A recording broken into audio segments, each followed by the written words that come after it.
This week, we're reading The Fourth Wing by Rebecca Yarros, otherwise known as Catch the Losers in a Net and Send Them to the Infantry. Hi readers, I'm Jordan. And I'm Katie. And welcome to Not Another Heroine Season 2, the podcast where we break down the best and worst fictional heroines of any genre. Because that's what we do now. Want to see what's next on our TBR list? Subscribe to us on YouTube or follow us on Instagram for a sneak peek at upcoming content or to help us pick our next book.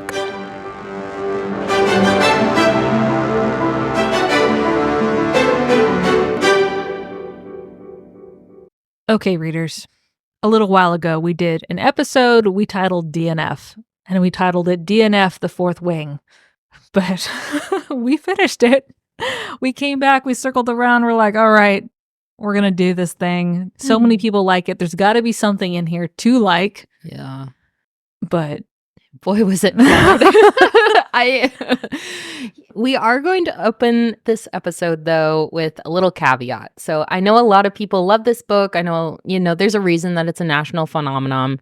But I want to, suggest 2 points of contention that I think maybe should give people pause when they talk about The Fourth Wing being their favorite book or that they enjoyed it, that I find particularly problematic.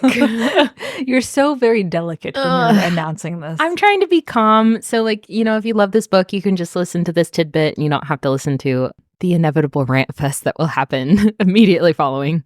But the first point, I think there are a lot of dubious consent scenes within this book. Not on Xaden's part, but on Violet's part.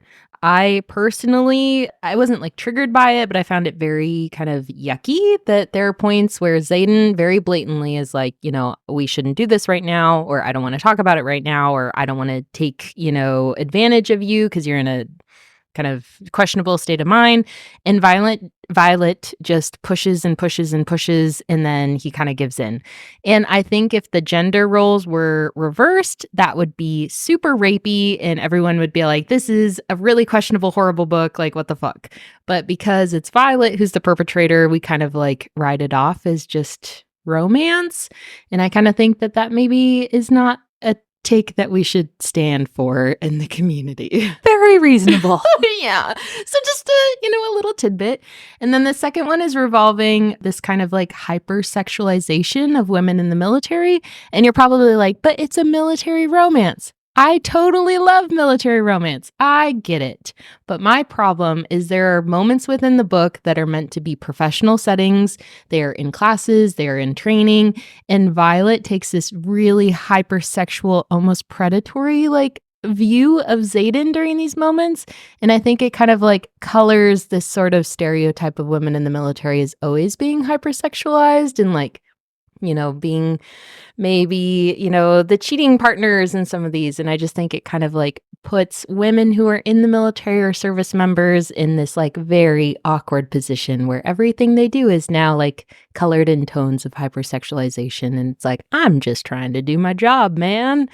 So I just submit these 2 points as maybe something to consider. If you love this book, you can just exit out of this now if you don't want to listen to us rant, because the rant is coming. We will work our way through the synopsis, but those are 2 very big points that I think shadow our general intake of the plot and the characters in a very negative context. So it's going to be very difficult for us to kind of find good things to like about this book. So if you are with us and you hate The Fourth Wing, we are happy to have you here. Yeah. If you love The Fourth Wing, you're probably going to hate us by the end of these episodes, and that's okay. Yeah. We're not maybe just cancel out now. Yeah, just leave, and we'll find a book that we all can meet in the middle on. Yep. So if you're in the camp of hating this book, or if you're I haven't read this book, I just want to listen to you guys bash the shit out of Fourth Wing by Rebecca Yarros, welcome. And we are going to start the episode off with a shot. Because we need it to survive. So 100%. Here we go. Cheers, Katie. Woo! Oh my God. That's kind of weirdly good. Yeah, it's like a candy. Yeah. But a spicy candy? But I can feel the tingles going to my brain. There are tingles all over my body. We're also drinking sangria. Very in season, fall vibes. Keep us chill and mellow until we're not. Yep. This book was fucking trash. It took us so long to finish. There are series we've powered through, and the time it has taken us to finish this one single book. You do not need 650 pages to describe someone's journey through their first year of an academy. They're 18 to 19 years old. There is nothing happening in your life that is that important. Oh my God. Okay, so let's open. Let's talk about the world and where are we at in this book? Yeah. POV as the first point. This first person. Easy to read. Yeah, except when the main character is a narcissist. Holy fuck. And present tense, so it's a little weird. Yeah, and I get it because Rebecca Yarros writes contemporary romance. She should have stayed writing romantic suspense. And so like when you write in first person, it makes sense because you want the reader to experience all of these like plot twists and turns in the mind of the character. So you're like, whoa, like what is going on this ride? But all of the dialogue is also still about Violet. And it's like, I don't know anything about any of the other characters in this fucking book except Violet. And I don't really know anything about Violet except that she's really fucking annoying. Okay, here's my take on the character's voice and the writing style and the difficulty. This is a book written for adults with YA language. Because we've talked about this. There's moments when it seems like they're like 13. Yeah, it's childish. Like there is no challenge. And there's a time and place for books like that where you just don't want to think too hard about what you're reading. Like, I'm not going to pick up Daughter of the Forest if I'm like casually reading. Like, I just need to relax. No, that's not the book in any way. But also the discrepancy in the maturity and the characterizations and the ages of these characters and the audience it's targeted for. There's so many things wrong. Yeah. With it. It makes it very hard to digest. Yeah. But maybe if you're new to reading or like your only exposure to the genre or to reading in general, you're just getting back into reading is, for example, The Fourth Wing and ACOTAR. Well, I can't blame you. Yeah. And you know what? This is all tempered by the fact that I watched the whole Secret Lives of Mormon Wives reality TV. So like, it's not a question of like, I don't like reading reality TV literature because that's basically what this is because your girl does. But it's just... We're straying into ranting territory. That's fair. Let's get back into world building. On point. World building. Yeah. So there was a county within the nation that seceded or rebelled. Well, okay. It starts even further back than that. 600 years ago, there was a grand war between races, and then it broke out a bunch of countries. And then after that, there was a civil war within the country of Navarre, where a bunch of people were like, you know what? We're not doing the right thing. We're going to rebel.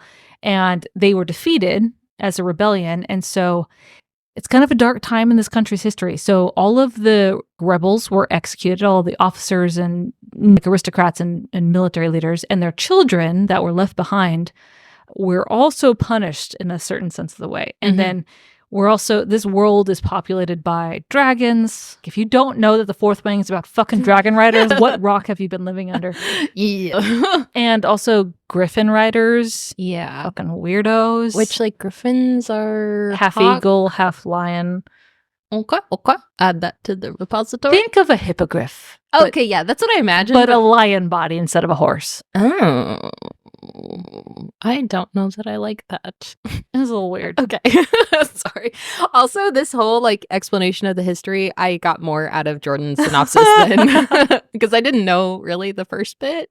Well, so it's kind of hinted at throughout the book where you get and she does a good job of that, right? Kind of giving you glimpses into the past of how Violet, our heroine, understands the world around her. Because when we open, Violet is the daughter of one of the nation's generals, and she's a very well-regarded, well-respected general. And so that's kind of Violet's entire upbringing. Is she's been brought up as like this military scion family. And good word, scion. Oh my God. Sorry. Shot for that. I love that. And there is they're still kind of recovering as a nation from this grand civil war where everyone rebelled and there's this mass execution, and there's definitely still an us versus them kind of mentality, kind of how I would expect, the US was in the, post-Civil War era, the first 20, 30 years after it. Mm-hmm. And that's where the book opens, is it's 20, 30 years after the revolution, and we're sitting in a very militarized nation that is constantly at war. And they're constantly at war with this neighboring nation that rides. They're known for their Griffin Riders, and our nation of Navarre is known for the Dragon Riders. And so the Griffin Riders and that country is always refusing peace deals, don't want to negotiate, and they're always like crossing the border and attacking, seemingly for no rational reason. Yeah. Maybe that's why I skipped past all this, because it's like, why are they doing that?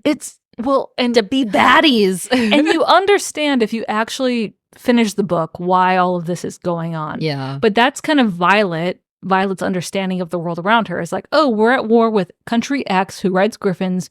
We are country Y. We have dragons. Dragons defeat griffins. It's very this kindergarten understanding of war. Yeah. That was very succinct. I don't know how I feel about that. Oh, no. Only in the sense that, like, it's like a kindergartner writing war. No, exactly. Because we talk about how the world building is well developed and there's hints of it, but I feel like there's a lot of plot holes within the development of this like war situation, where it's like, because all of the children of the rebels are conscripted into the military, which like kind of makes sense. But they're all conscripted to be riders, where they are bonded with super powerful dragons. But which doesn't make sense. But the biggest but of all of this is, military kingdom, always at war, needs a standing army, needs an air force. So they're constantly conscripting and enlisting like their youth. So you can go and be, an infantryman, you can go be a healer, you can go be a scribe and document the military findings. And so it's kind of like this choose your own adventure thing for like the nation's 18-year-olds. Have you read Divergent? Yes. That's exactly what this is. Yeah, actually, it's We have tattoos and leather and spikes. Yeah, it's that. This is that branch. I think she even like remarks on it that everyone in Riders like don't wear uniforms because like we're unique. The military aspect of Navarre is like you have your regular army and then you have the Dragon Riders, and they go to a special academy and they are special, but it also requires a little bit more dedication in the sense that you could die at any point in your journey through this academy to get certified as a Dragon Rider, versus you can just join the land army and you're probably going to die anyway, but it's not going to be like immediate. Yeah. A little bit of life. So that's the world set up for Navarre and where we kind of meet our heroine, Violet. Yeah. Yeah. She has been studying for basically her entire life to be a scribe because, like Jordan mentioned, her mom is like one of the nation's highest ranking generals, but her father is a scribe himself. And so she is a little bit weaker. We kind of get hints that she has some kind of like disease or like her joints are very flexible, loose, and she breaks easily. I think it's called like Ehlers something. Yeah, there was another book we talked about. Oh, The Contortionist. Yeah. Same syndrome. Yeah, and so she kind of has not resigned herself to be a scribe because that's what she wants from her life, and she's fully intending to do that. Except apparently 6 months ago, her mom is like, "No, you're going to be a writer. No child of mine is going to be a scribe. Your dad died a year ago. I think that's bullshit. You're going to be a writer now," which is fucking weird because her mom married a scribe. Like that was literally one of my first notes in my like Amazon reads. Like I have it written like, but her husband is a scribe. So did they have like a contentious marriage? Like what know. Is the reasoning behind this? Well, they had 3 kids, so like fucking dumb. Dumb. And so Violet's being forced to go to the Dragon Riders Academy. Her sister is a highly successful Dragon Rider, total badass. And her brother was a Dragon Rider and was like killed by a rebellion leader like a few years ago. And so like there's this, Violet has this, tragic sense of her brother and like this feeling that she can't live up to how good her sister is. I am the oldest child and I was extremely triggered by all of the moments where Violet talks shit about her sister. Yeah. And I don't know if it's like an older sister syndrome. there was some lines that I got like really upset about. But we'll talk about it later. But yeah. Yep. She's now going to be a writer. So when we did our first episode of The Fourth Wing, we talked in the sample, you kind of open up with Violet kind of resigning herself to going to the Dragon Rider Academy. And she's climbing the stairs to go to her mother's office, and she's carrying a rucksack, and she's bitching about how heavy it is. And she's been training for 6 months, and she still can't carry this fucking rucksack. I want our readers to understand. So basic combat training, which is like basic training for the army, is 10 weeks. 10. That is what? 3 months. 3 months? 3 months. And our honey Violet in 6 months cannot walk up 6 flights of stairs. With a rucksack. Which weighs like 30 pounds. So that's like a chunky toddler. Mm-hmm. Yep. And when she does get up the stairs and she does go to her mother's office and she sits down like, Mom, do I really have to do this? Yes, you have to fucking do it. And then her sister comes out and her sister's like, all right, Violet, you're doing this. Let me help you.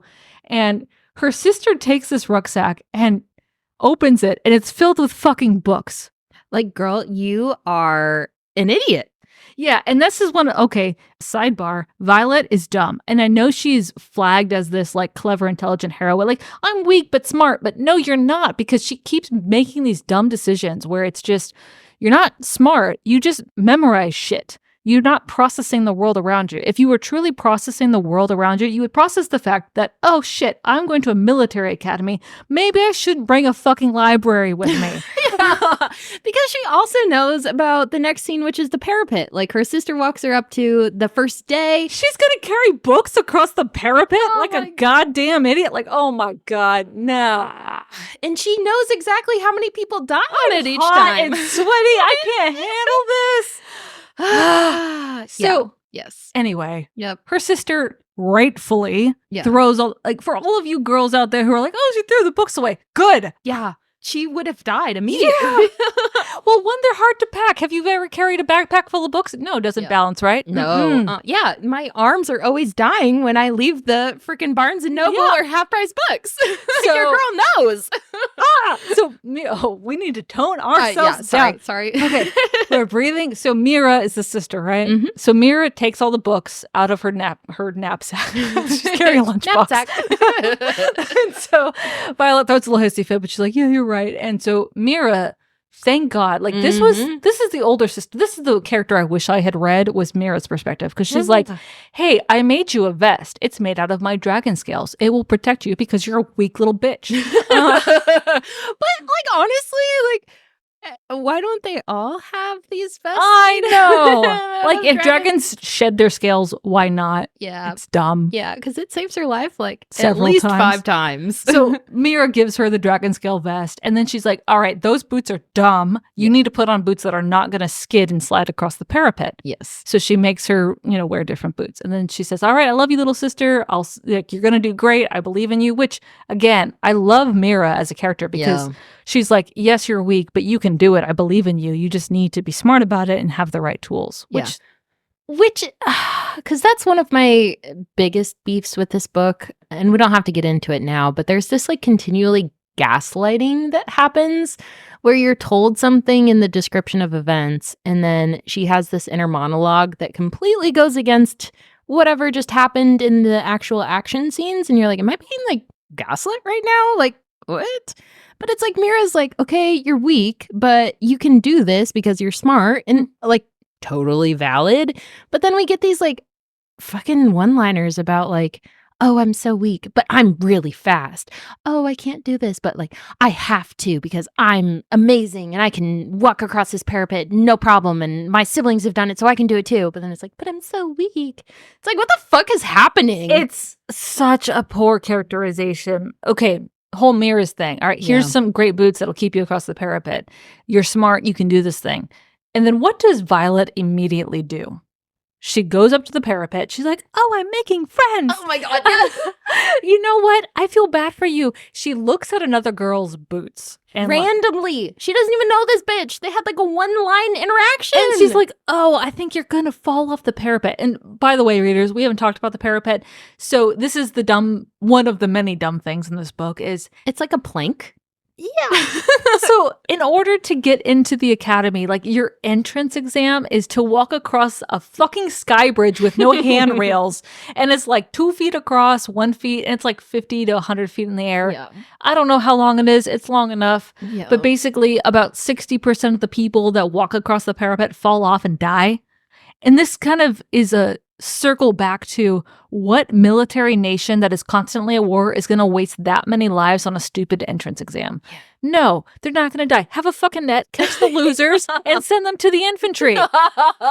Honestly. Like, catch the fucking losers and send them to the infantry. Sorry, that just took me out. I'm sorry. But like it's such a waste of lives. Like if you need cannon fodder, like save them for that. Yes.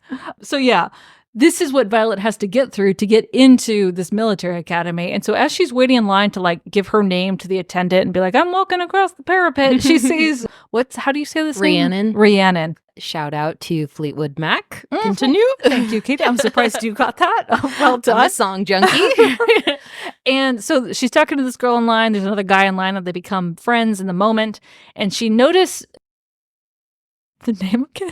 I don't remember. Rhiannon. So it's ingrained in my head as Rhiannon. Oh, so that's fair. Rhiannon is hard to like transition to. No, that's if you say it, we're gonna know. That's all you know about her character is that her name is Rhiannon. So Rhiannon, she's looking at this girl's boots, and she's like, "Oh my god, those boots are slick-soled. You're gonna fall off." And every other aspect of Rhiannon is showing that this girl has been preparing for the parapet and for Dragon Academy for years. Like, she wants to do this. Violet never wanted to go to the academy, but Rhiannon was like, this is my dream. I'm going to be a dragon rider. And you're going to tell me that this girl did no research and showed up to the parapet walk in slick-soled boots? Like, absolutely the fuck not. Yeah.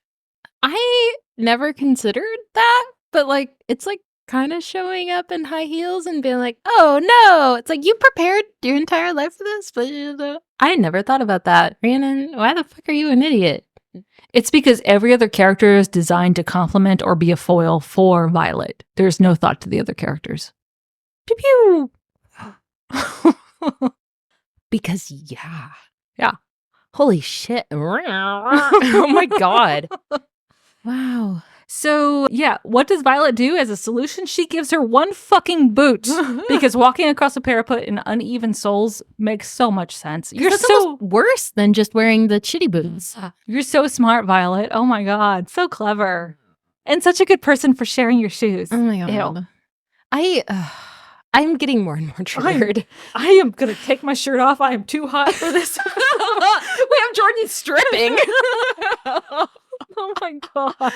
Dear God. But yeah, and then nonsensically, there's also this other guy that she like befriends who wants to be engaged to his childhood sweetheart. And then they go up to the parapet and I think he's like ahead of them or something. And he like immediately falls off and dies. Like you're supposed to feel bad because you got his backstory of like, oh, there's a girl I'm in love with. No, you don't feel shit. Okay. He died. You're supposed to feel something because this is a design for Violet to have empathy or sympathy for this character. Yeah, but it's like, okay, well, he died anyways. That was a waste of several sentences that could have been used elsewhere, and not at all. I will say, though, the writing of Violet walking across the parapet is good. Mm-hmm. You feel drawn in, you feel the tension in the moment. And that's what I think Rebecca Yarros does very well, is these action scenes where it's very tense and you feel like there's something about to happen. Mm-hmm. That's where the writing kicks in and engages the reader. And like, oh, I want to see what happens next. Yeah. That's how I felt reading the parapet scene. Even though it was really fucking dumb, I'm like, I'm invested a little bit. Yeah. Does she write romantic suspense? I don't know. I have no desire to find out. Yeah, because I feel like the first person present tense kind of like amplifies the tension, and it makes sense that is a scene that kind of like, ooh, man. Yeah. But she immediately ruins it by introducing her world building via like Violet's nervous tick. The fucking trivia pursuit option. But it's nonsensical because I forgot that she had this tick because it never comes up again. Like, it's literally just for this, like, first scene, and then it's supposed to show, oh, Violet's smart. She knows facts. Yeah, but, like, she never talks about him again. No. And it's just, like, Violet meditating herself across the parapet by reciting world facts. Yeah, and then we immediately get introduced to Jack Barlow. I don't know if you get his name at first, but actual psychopath, he like lifts someone up and like eats them across the parapet. He's chasing Violet across the parapet, chucking other riders off as he goes, like, I'm coming for you. Like, for no reason. He's actually a psychopath. Yeah. So Violet makes it across the parapet, surprising everyone. Okay, we need to talk about this. So at the beginning of the parapet, they're like, okay, can I get your name? And she's like, Violet Sorengale. And they're like General Sorengale? Like, valid question. And she's like, yeah, like, that's my mom.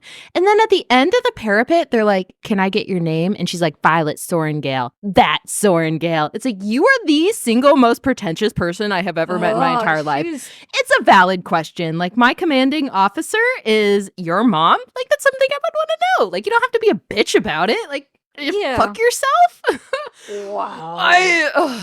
This is not a girl I would be friends with. No, and that's the worst part. She's a pick-me, narcissist, bitch-ass, Katie. questionable consent. Oh my God. I have never hated a main character more than I hate Violet. Oh, we're getting rough here. I'm so sorry, but I'm actually not, because I feel that in my bones. So she makes it to the end. She makes it to the end. And then she sees the single most hottest man that she has ever seen in her Xaden. entire life. Xaden Riorson. What a Gen Z name. Oh my God. Oh, is there an X in it? Oh, hot. So she recognizes Xaden Riorson immediately because he is the son of the rebellion's leader. So he is also like an advanced dragon rider at this academy. He's like a third year, which is the last year that you attend this academy. He's also a wing leader. So we didn't break this down in the beginning, but like in the academy, you're separated out into like squads and then there's a sections. So it's like flame section, tail section, flame section, super lame section. Just think about dragons, how they like look. And then into wings. So then you'd have first, second, third, fourth wing. Very fourth wing. Whoa, the name of the book. Great. Is Violet in fourth wing? Oh no. Whoa. So Xaden Riorson has like patches and emblems on his like uniform that denote him as the wing leader of fourth wing.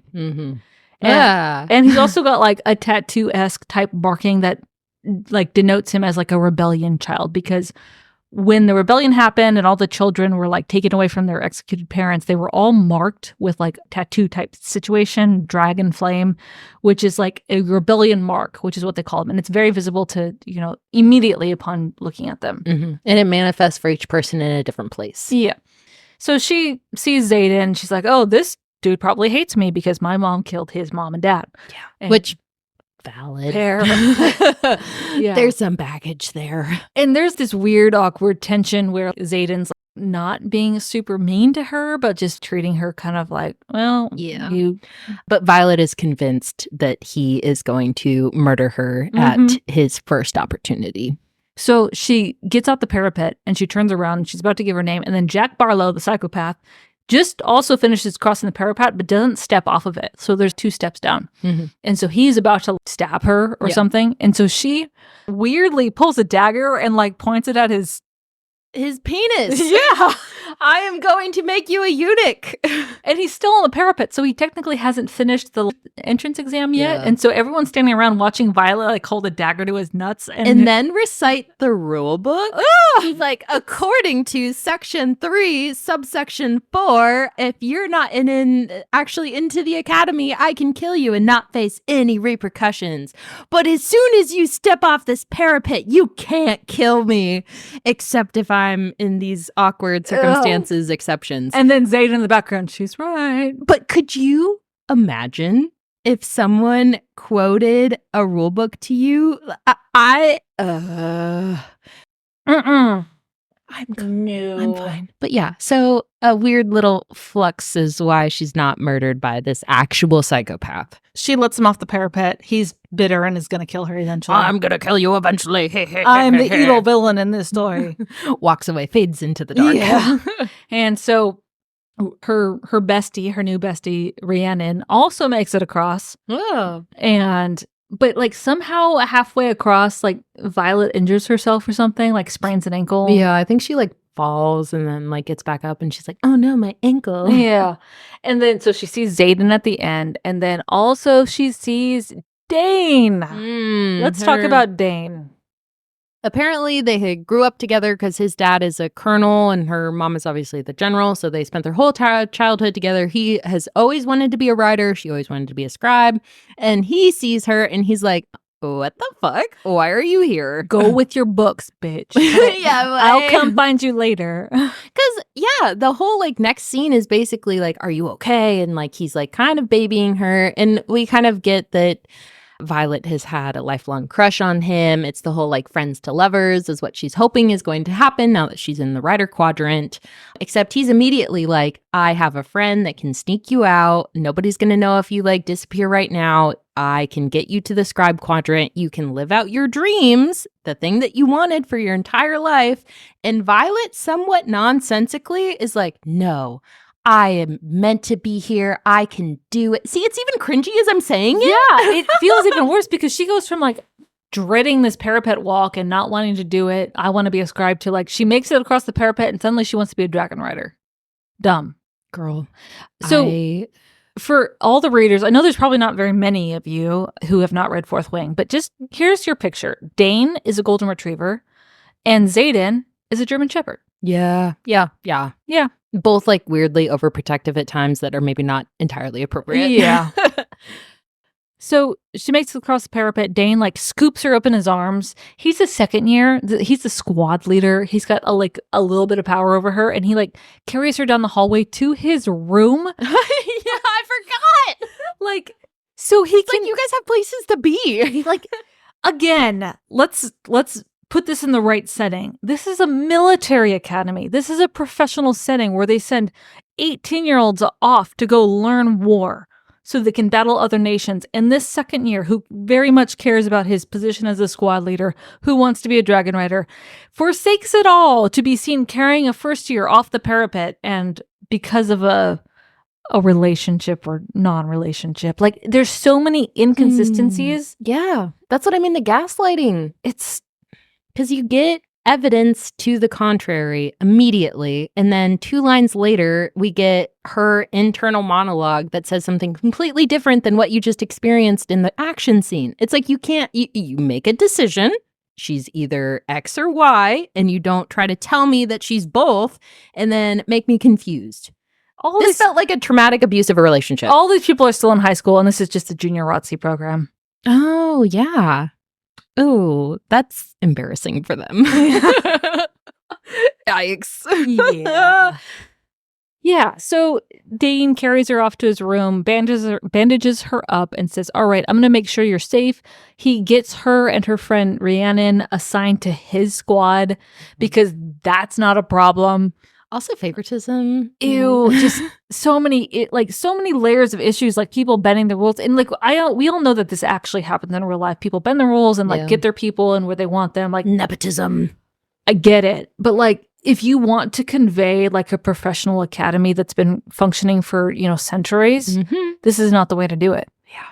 And I think that again is my beef, is that we have this weird kind of like, again, like sexualization of women in the military for no reason except to further the plot and like to make the romance like happen. And it's like, there's a right time and a wrong time for all of this to happen. Like maybe just let Violet like be strong on her own. Except she needs fucking help from everyone. But then she gets mad about getting help and she's like, I don't need help from anyone. And it's like, you are not proving that to be true. Yeah. God. So they get assigned. I don't even know what happens after they get assigned. I mean, this is kind of like the first block that you really need to get through before it's paced decently in the sense that there are good stopping and starting points, and like you understand where the plot is progressing and how it's progressing. It's very, I don't want to say predictable. Yeah. It is predictable in a sense, but like you just get a sense of the world and the patterns. Yeah. So this is kind of where we will close out. Violet, to everyone's shock and amazement, survives the parapet, and she's going to be a dragon rider, and she's in Dane's squad, and Dane is hot, and he's the like golden retriever best friend. Oh no, but Xaden's hot too. But he wants to kill me. He must hate me. And I have a new bestie, Rhiannon. And basically my success is completely due to my sister, but it was really me. It's like, girl, you would have died immediately if it was not for your sister's intervention here. So that is part 1 of The Fourth Wing. We're going to hate even, like, this was light hate. Oh, it was so light, girl. I can go so much harder. So, It's from our shelf to yours. We will see you on the next page.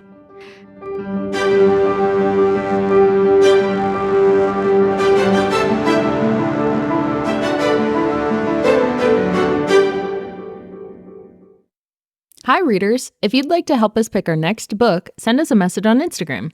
Or if you'd like to just listen, we post new episodes every Monday and Wednesday on Spotify, Apple, and Amazon. Thanks for listening. Bussin'.